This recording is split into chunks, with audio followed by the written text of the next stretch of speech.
L எல்லாத்துக்கும் இலவசம் தராங்க. 1000 ரூபா, இப்போ 2000 ரூபா, அப்புறம் 2500 அப்புறம் ப்ளஸ் பஸ்ஸு இலவசம், 2 ஆண் பெண்ணுக்கும் 2 பேர்த்துக்கு இலவசம், அப்புறம் என்னென்னமோ இலவசன்றாங்க. என்ன ஒயின் ஷாப்பை பற்றி எதுவும் யாரும் சொல்லியிருக்காங்களா? பெரிய கட்சிக்கு சொல்லியிருக்காங்களா? சொல்லலை. எதுக்கு சொல்லலை சொல்லுங்கள். ஒயின் ஷாப்பு குடிச்சு சரக்கு குடிச்சு ஏகப்பட்டவர் இறந்துட்டாங்க. ஆக்சிடெண்ட் ஆகி போய் மண்டை குழம்பி கையால் வராமல் ஏகப்பட்டவர் இருக்கிறாங்க. இப்போ அந்த 1000 ரூபா அந்த அந்த குடிக்காமல் இருந்தால் அந்த 1000 ரூபா என்ன ஏகப்பட்டது எடுத்துக்கலாம்ல. இப்போ என்ன செய்ய? குடிச்சு எத்தனை பேர் இறந்து போயிட்டாங்க, எத்தனை பேர் அது என்னது உப்புச்சத்து வந்து சரக்கு சாராயம் எதில் பண்ணுறாங்கன்னே தெரியல. அது யூடியூப்லேயும் அடிக்கக்கூடாது, அடித்தாலே பயமாயிருமோன்னு பயமாக இருக்குது. அது எதுக்கு? குடியை பொறுத்தளவு ஏதாவது கட்சியை இதை நிப்பாட்டிடுவேன் அப்படி சொல்லியிருக்காங்களா? நாம் தமிழர் கட்சி மட்டும்தான் சொல்லியிருக்கு, வேறு எந்த கட்சியும் சொல்லலை. அன்பார்ந்த மக்களே, அந்த ஒயின் ஷாப்பை 3 நாளே இவங்க கொடுக்குற இலவச காசை நம்ம ஏகப்பட்ட காசு சம்பாதிக்கலாம். ஒயின் ஷாப் 3 வாரத்துக்கு ஒரு நாளைக்கு 200 குடிக்கிறவன் மாதம் 6000 குடிக்கலாம்.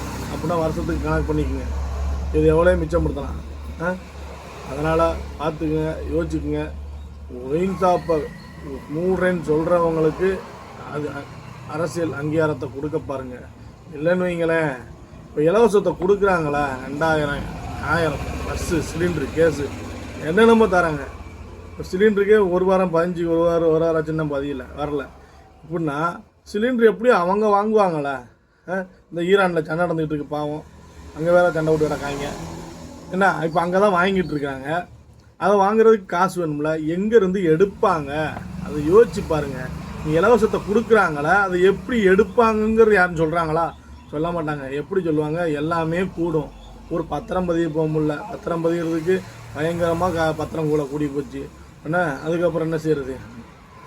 பத்திரம் முடிச்சு வீடு கட்டணும்னீங்களே, இப்போ எவ்வளோ கட்ட வேண்டியிருக்குங்க? 45000 ரூபா குறைஞ்சது கட்டுறாங்க. அப்படின்னா சதுரடி கணக்கு பண்ணி ஏகப்பட்டது ஒரு 30க்கு 45000 கட்டுறாங்கன்னா அப்புறம் மித்த இதுக்கெலாம் எவ்வளோ கட்டுவாங்கன்னு பார்த்துக்குங்க. பல பில்டிங்க்கு எது எவ்வளோ கூடிருச்சு. அதனால் இலவசங்கள் கூட வரிச்சமைகள் கூடும். அது நம்ம மேலே தான் விழும். அது உங்களுக்கு புரிய மாட்டுக்கு. காசு கொடுத்தா வாங்கிக்கிறீங்க, சரி காசு கொடுத்தா வாங்குங்க, மனசாட்சிப்படி ஓட்டு போடுங்க. இன்னும் அந்த பழைய காலத்து மாதிரியே இருக்காங்க. என்ன விவரம் எல்லாம் தெரிஞ்சுக்கிச்சு, எல்லாம் நியூஸ் பாருங்கள். நியூஸ் எல்லாம் சொல்ல மாட்டாங்க, நாம் தமிழர் கட்சியில் நியூஸில் சொல்ல மாட்டாங்க. யூடியூப்பில் போங்க, நாம் தமிழர் கட்சி மட்டும்தான் பேசிக்கிட்டு இருப்பாங்க கரெக்டான அரசியல் செய்வோம்னு. அதனால் யோசித்து சிந்திச்சு செயல்படுங்க. இந்த இதை விட்டோம்னா அடுத்து தமிழ்நாட்டை காப்பாற்ற முடியாது. நன்றி. நாம் தமிழர்.